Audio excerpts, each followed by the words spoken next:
Hello friends, तो आज हम पढ़ेंगे बीए थर्ड सेमेस्टर का हिंदी तीसरी कसम उर्फ मारे गए गुलफाम का सारांश।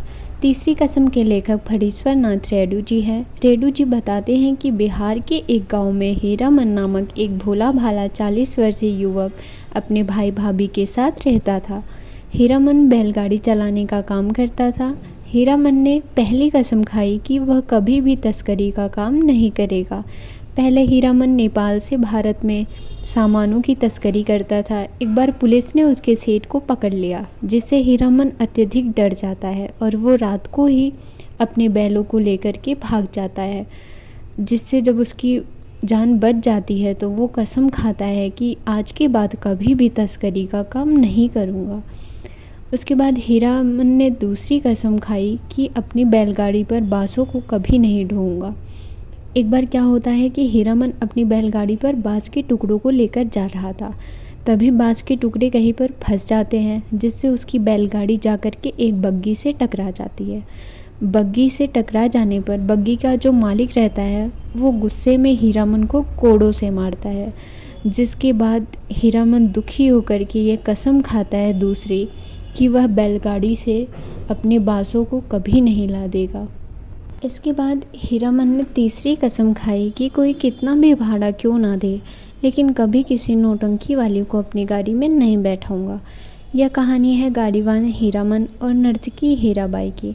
एक बार क्या होता है कि हीरामन अपनी गाड़ी के पास बैठा रहता है, तभी उसके पास एक सुंदर नर्तकी आती है जिसका नाम हीराबाई था। तो वो हीरामन से बोलती है कि क्या तुम मुझे फारबिसगंज तक पहुंचा दोगे। तो जिस पर हीरामन बोलता है हाँ क्यों नहीं। तो हीराबाई आकर के उसकी बैलगाड़ी में बैठ जाती हैं।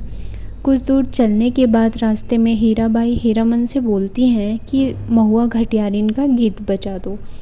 जिस पर हीरामन बोलता है कि क्या आपको हमारी बात समझ आएगी, क्योंकि हीरामन जो है बिहार का था और हीराबाई शहर की थी, इसीलिए वो पूछता है कि क्या आपको हमारी बातें समझ आएंगी। तो हीराबाई बोलती है हाँ।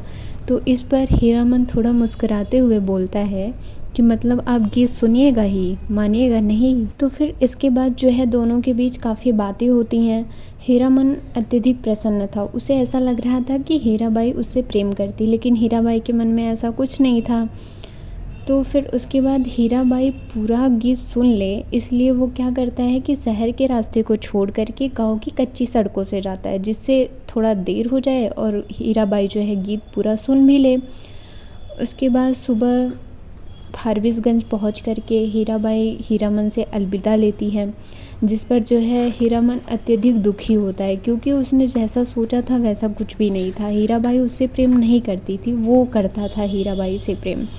तो इस पर दुखी होकर के वो कसम खाता है कि कोई भी नौटंकी वाले कितना भी पैसा क्यों ना दे, लेकिन कभी अपनी गाड़ी में उसे नहीं बैठाऊंगा। तो इस प्रकार तीसरी कसम का सारांश ख़त्म होता है। अगर आपको वीडियो अच्छी लगी हो तो प्लीज़ चैनल को सब्सक्राइब और लाइक कर दीजिएगा। Thank you.